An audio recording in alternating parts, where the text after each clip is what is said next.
Alright, well, we've got our bottom end back together here for the most part. I've still got to put the seal on this side. This side's all done. The seal is cured, so we should be good there. One question you might have is, like, should I reuse my old piston rings? My answer is probably going to be no for the most part.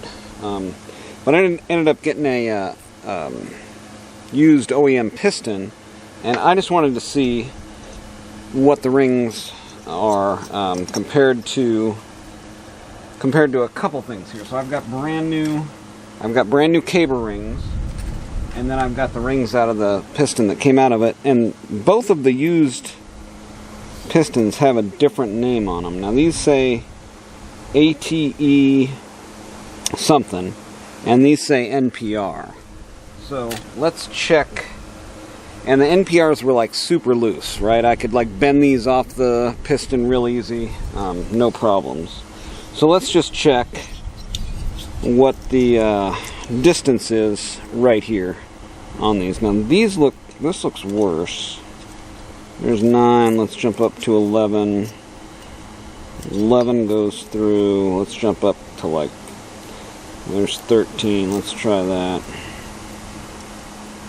Yeah, 13 goes right through. So those aren't, I'm going to say these aren't good. Anything over 10 probably I wouldn't use. But these were like sloppy, and I mean, you can see here, they're just squishy, right? So those are garbage.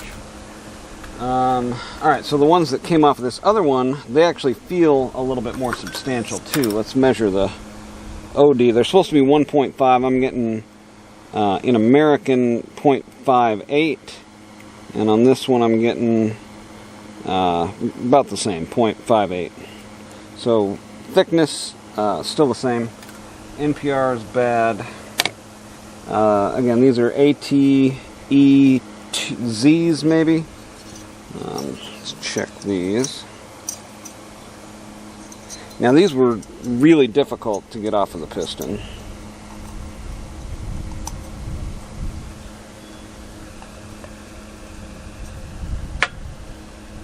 And significantly less appearance of a gap there. So let's start with what I would consider like a good gap of 8.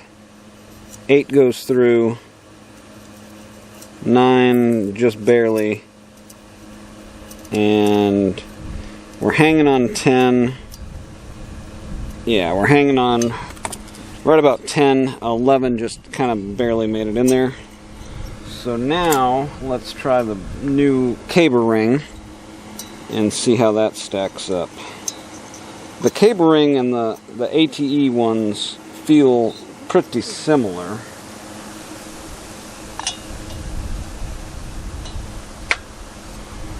And the look pretty similar. So let's see where we're at new. Starting with 10, won't go in. Going down to 8. 8 goes in, hanging on 9. So there's brand new ring versus old ring. So I'm gonna keep these because these are good-ish. Still, they feel good. They're, you know, not super springy like these other ones. So I would say, I mean, and these, you know, they could be really, really old, but these are NPR. They're not as good as I would hope them to be. On the cable rings, there's no markings, so there's no way to tell if they're even really cable, I guess. But anyways. Okay, surface prep.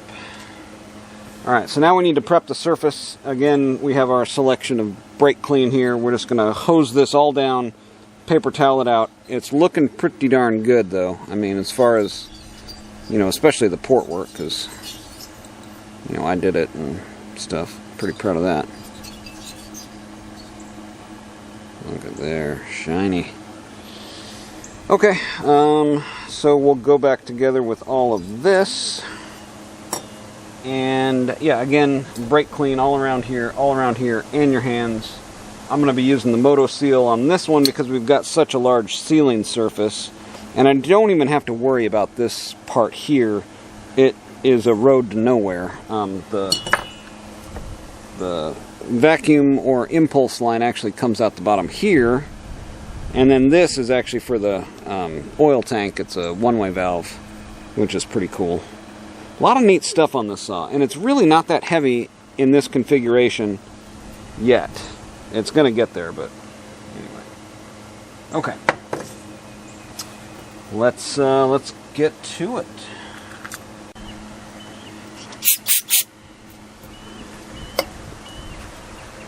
Okay, I think we're ready for a little Moto Seal and some reassembly here. Yeah, now if you've never done this before, you want absolutely clean hands, clean mating surfaces, everything just really as clean as you can get it. And you're taking a risk. You can see here I've got the ring compressor on there. You're taking a risk using that, because trying to get that off of there and not disturb your freshly laid Moto Seal is pretty difficult.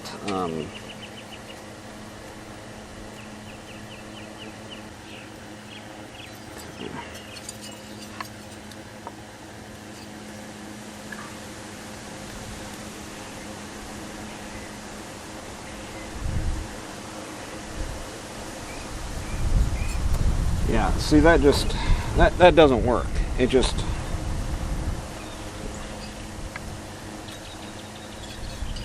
here we go. Get them lined up. What's going on there?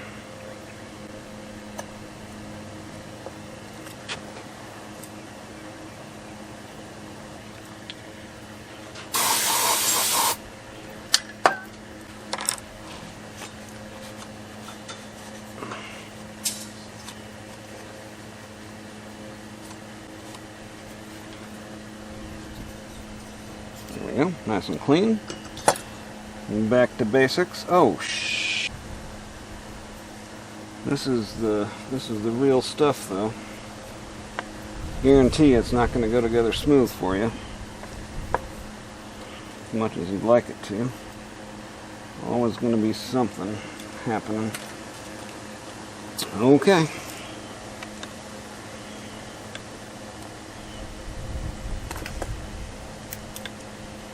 So now we'll go back to the ring compressor. We'll wind up on the holes here. Wow. This thing does not want to compress.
Yeah, this Moto Seal sets up pretty fast.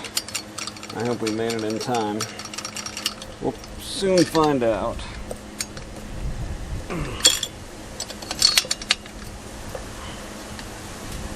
Yeah, it's still squishing out of the sides there.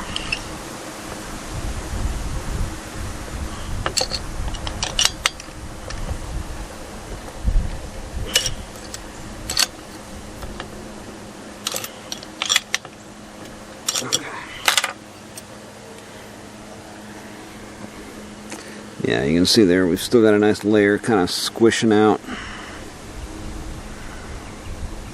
all the way around. I think we'll be alright. Alright, while we're waiting for the Moto Seal to set up here, I figured we'd need to jump into the exhaust. Now this isn't too bad. You've got, I mean, it was kind of a weird designed exhaust, right? You got this coming out of the engine down through here and then through some system to get out through here. Now when you dig a little deeper, this part isn't too bad. It's just a pipe in a box. But then you've got this, which sits up against it, and it's just got this little tiny restrictive, I mean, there's only one hole, not up here, just right here. So, they must have been trying to plan ahead for the EPA stuff. Or maybe,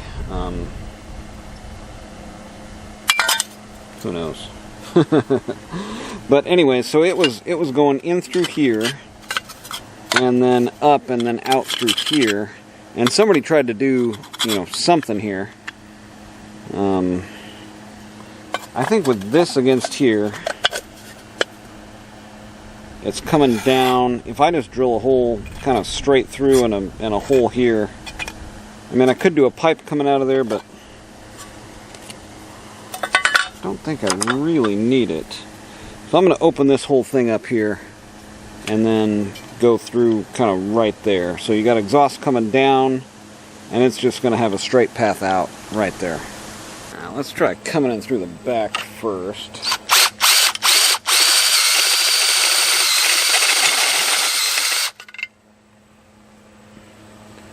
In the vise, probably a little bit better. What do I get up to there? Let's do one more step. That looks like about 3/4.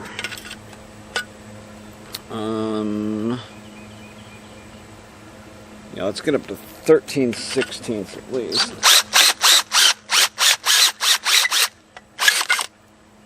There we go.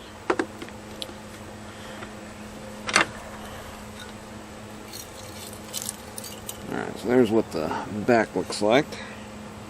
And then through the front here, I mean, I really just want to get this plate off of there, but we will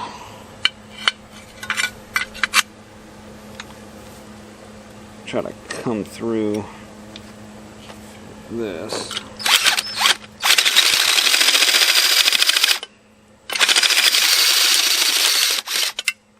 There we go.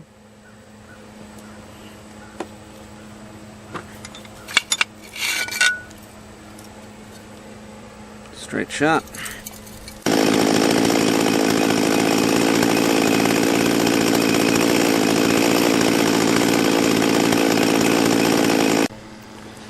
Well, like most videos, we'll just do the whole thing here, and it'll be a 3-part series or whatever it's going to be. Its own volition kind of dictates that, but so we'll rewind the starter coil. Now this is a little interesting. You've got a spring, a plate, and then your E-clip there. So that's holding everything down. Then you've got a washer. So let's see, we got washer, spring, plate, E-clip. You guys seeing all that stuff here? A little hard to see with the deal there, so we'll line it up in order. Okay. Now, pull this off. Somebody had a little problem with their pull cord, I can see. It's a little jammed up there. Yep, didn't use paracord. Used whatever this stuff was. Okay, then you're gonna dig out your knot. And I can see that I'm going to have problems trying to get that through there, so we'll just cut that off and start over. How about that?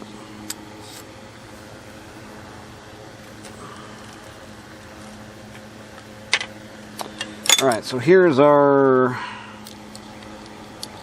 tensioned assembly. Oh, look at there. And we've got another thing. So first that, then that, then that, then that, then that. Okay. Good to know. Let's take a look at our spring while we're in here.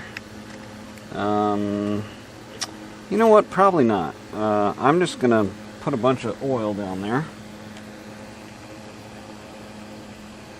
I know hope isn't a solution, but that looks like a problem waiting to happen. Alright, so I'm going to blow this off, and then we'll get some paracord, put this back together. Alright, so here's our paracord coming up into there. Now this is a big hole for the paracord, so I'm going to do the figure 8 knot. See here, like this, and like this, and like this. Figure 8. Nice big knot.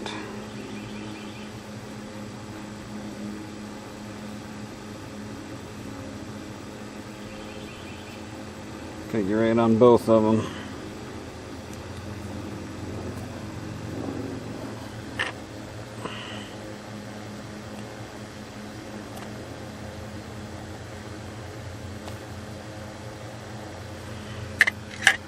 Okay. I just like using paracord. It doesn't jam up in the recoil, I find.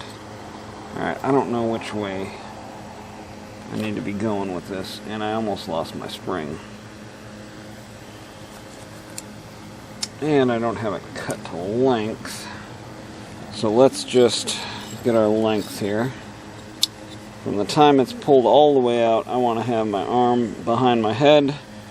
So I've got that distance. I'm going to cut it, and then we'll burn the ends here.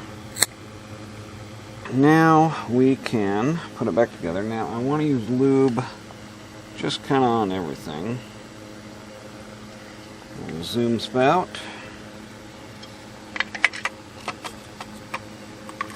Just double check here. Yes, we're winding this way. Okay. Oh, where are you going? Where are you going? Nowhere. That's where. Okay, let's get all this stuff back in there. That's where I want to start. Because this is a whole mess of stuff that I really don't want coming apart. Okay. So, here's where it gets a little tricky. Now, this one's a little more wide open where you can twist it.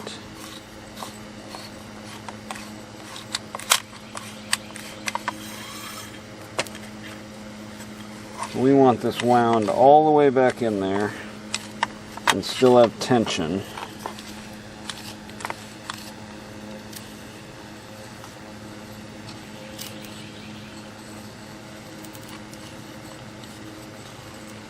So basically, as we're pulling this,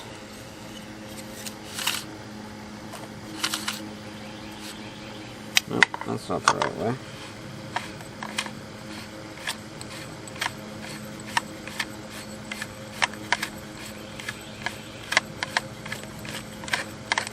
Just got to try it out. So as we're pulling this, it pulls back, right? And now that we've got some lube in there, hopefully it's going to start working better. But this is a really nice design. You can just kind of like keep on tensioning.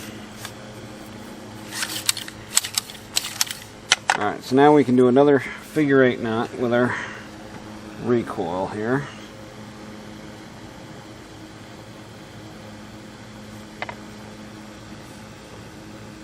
And loop, loop, loop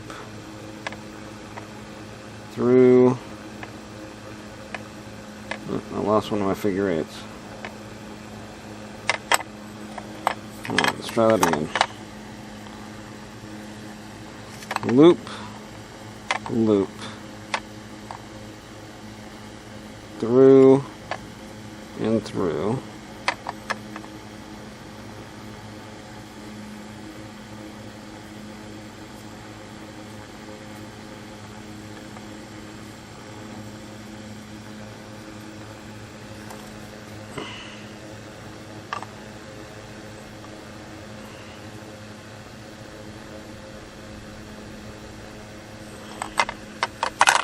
Okay, so that goes up on the handle.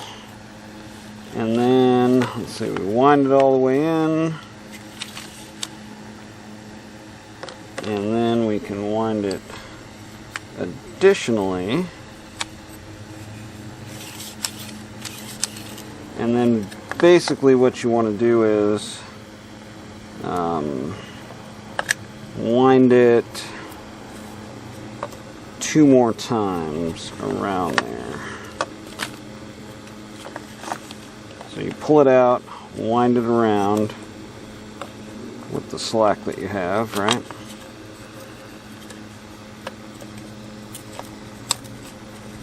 There's one.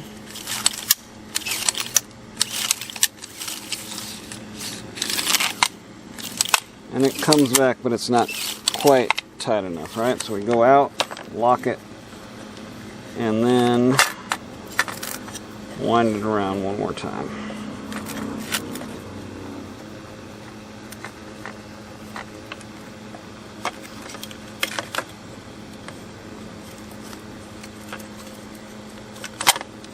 Here we go. God, okay. That works out. I was going to say, I always get it backwards.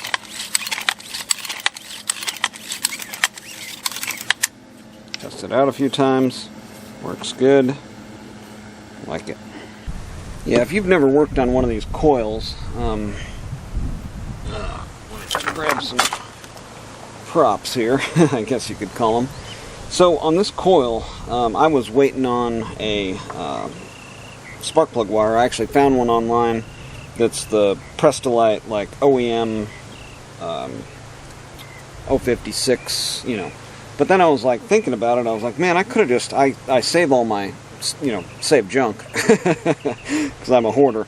But I've got these spark plug wires, my old ones out of the Subaru when I did that engine rebuild. I could have just used those. But they actually screw in and screw out. There is a little, it's actually a little piece of like the end of a screw, and you just screw and unscrew your spark plug wire, any one, into that. And that wind is really kicking up, isn't it? Okay, so next thing on the agenda here is to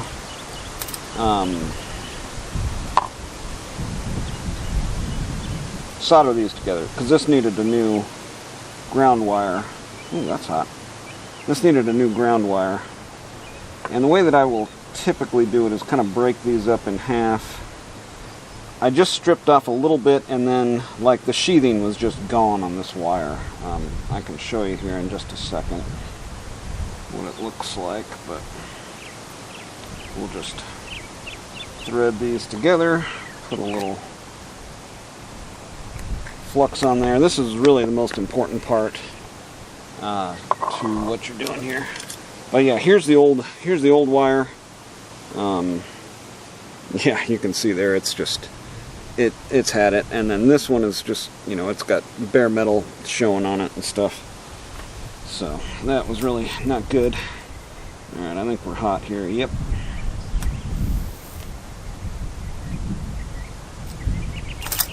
There we go. Nice soldered connection.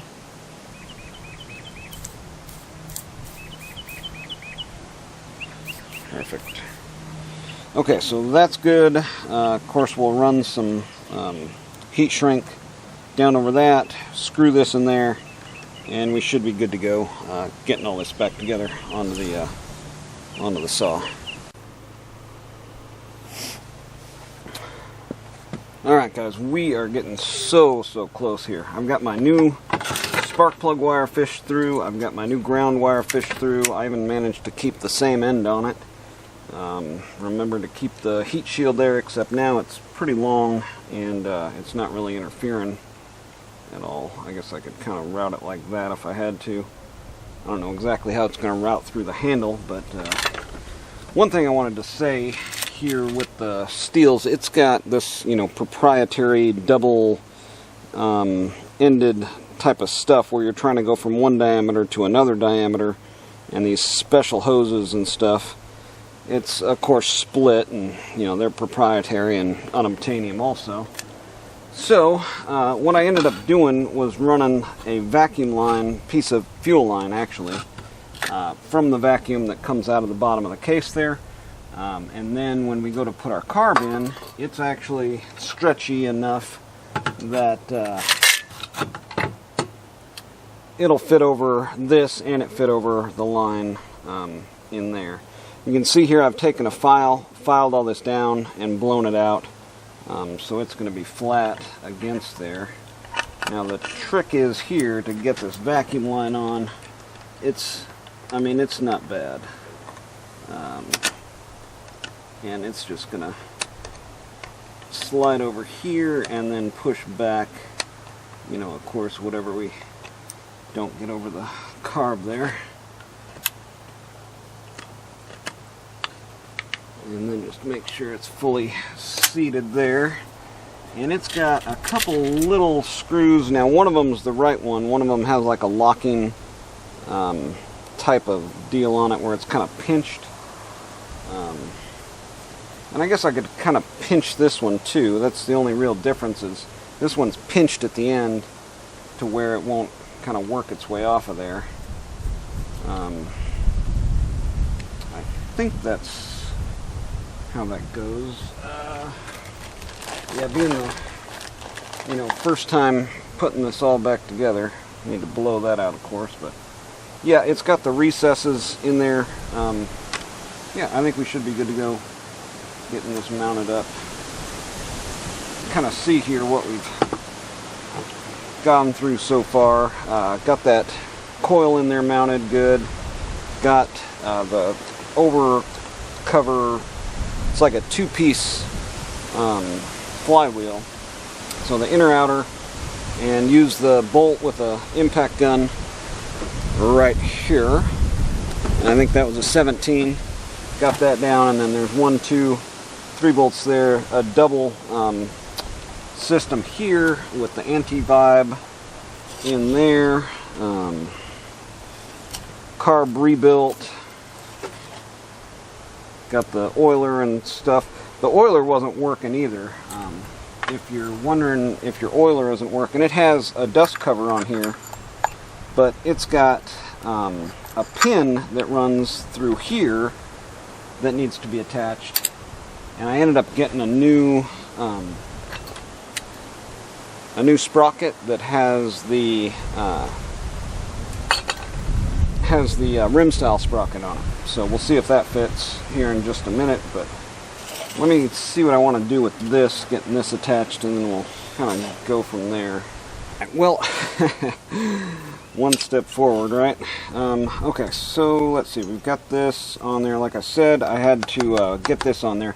I forgot to do that. You can do it by just removing this. It's got this little anti-vibe deal that kind of fits inside of the pull cord case spring bobber, and it sits right in there. And then that attaches on and through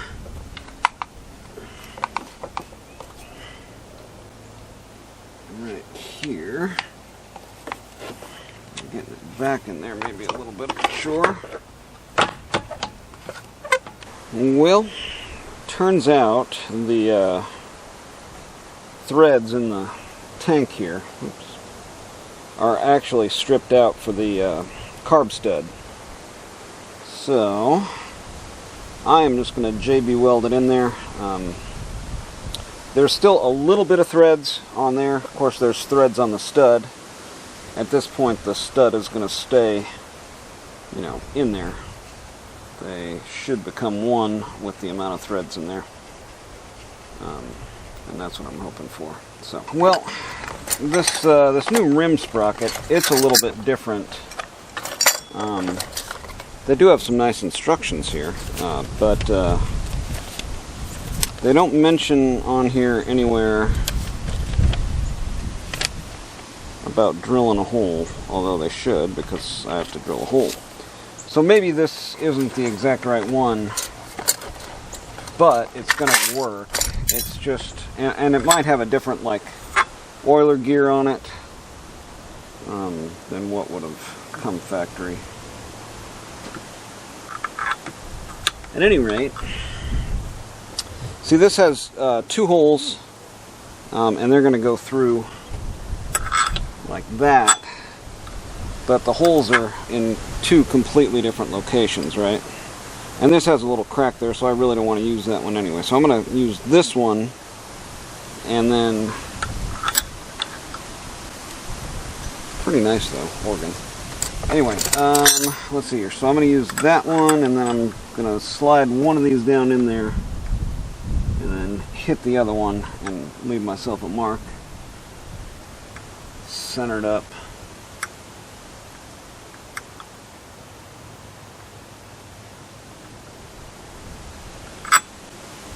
Well, let's do it like this.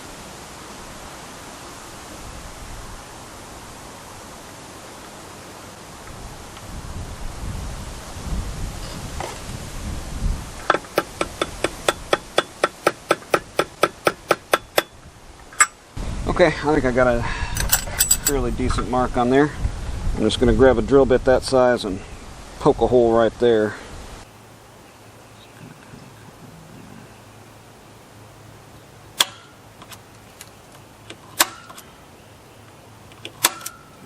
Like that.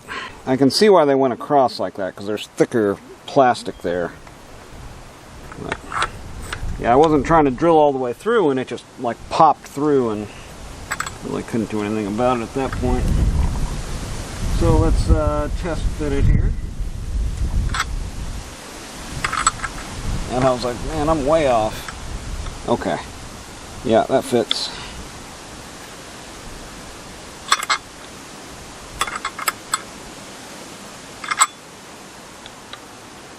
Okay, so that'll go down into there. Let's just check it out with kind of everything on here, the way that it's going to be seated on there before we get everything locked down. Okay, so this is going to go, I guess I could refer to the pictures. We'll just do it like this, huh? That's going to go down like that.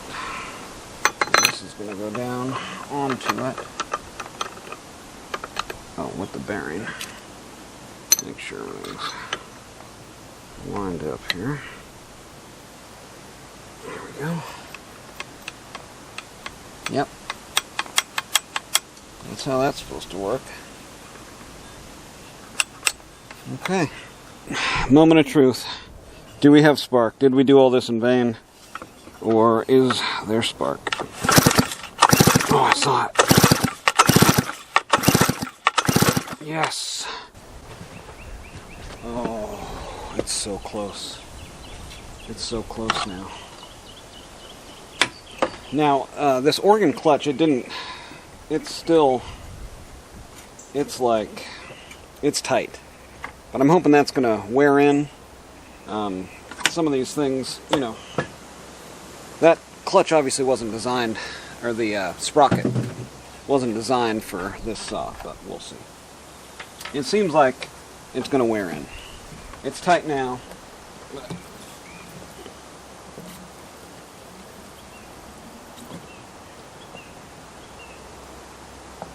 That was a hopeful pour there. Very hopeful. Come on, baby. Come on, baby. Alright, choke. See, I don't know the controls yet, so choke. I think choke down, stop down, so stop up. Half throttle. Moment of truth. Moment of truth. Did all that hard work pay off?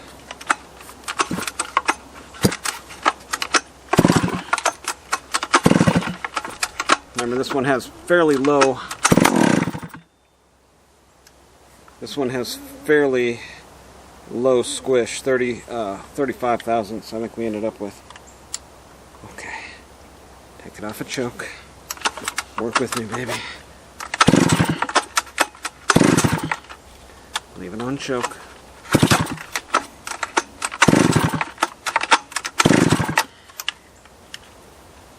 Take it off a choke.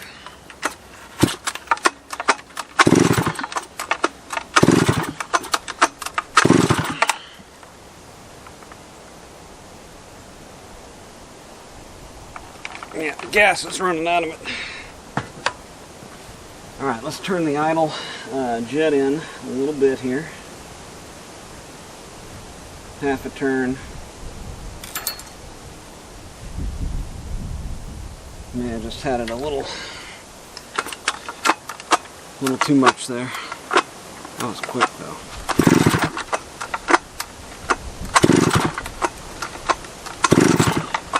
I may have flooded it.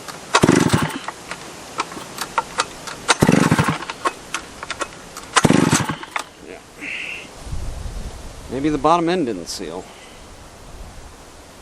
I figured it out. The choke lever, it actually left it in choke. I went down with the button, but the lever came out of there, right like that. Off of choke, but still full choke.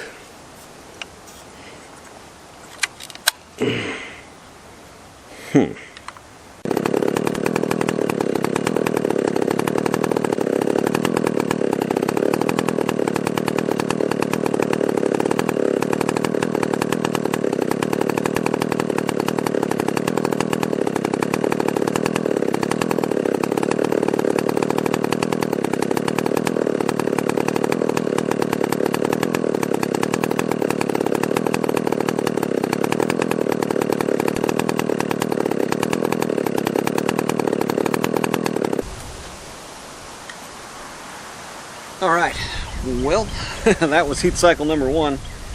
It just got flooded there. The choke got stuck, but it's blowing gas out.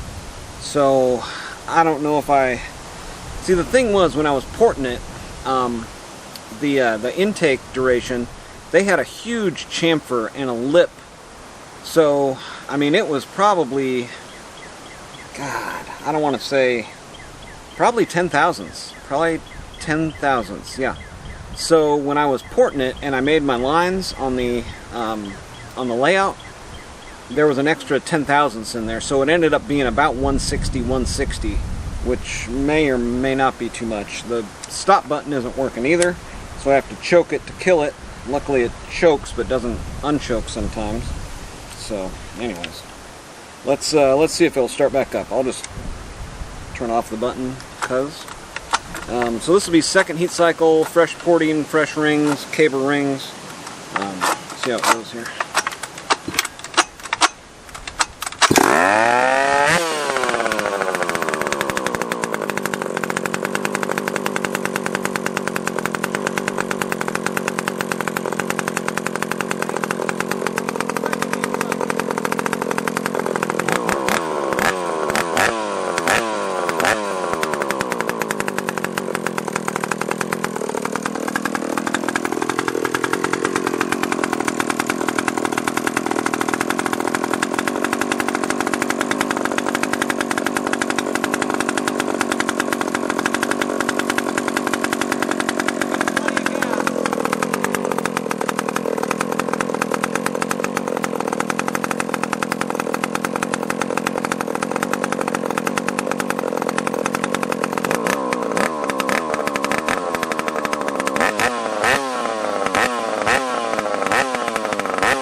Alright guys, we're going in on our third heat cycle, and I'm starting to make decisions like, do I really want to put more gas in this thing?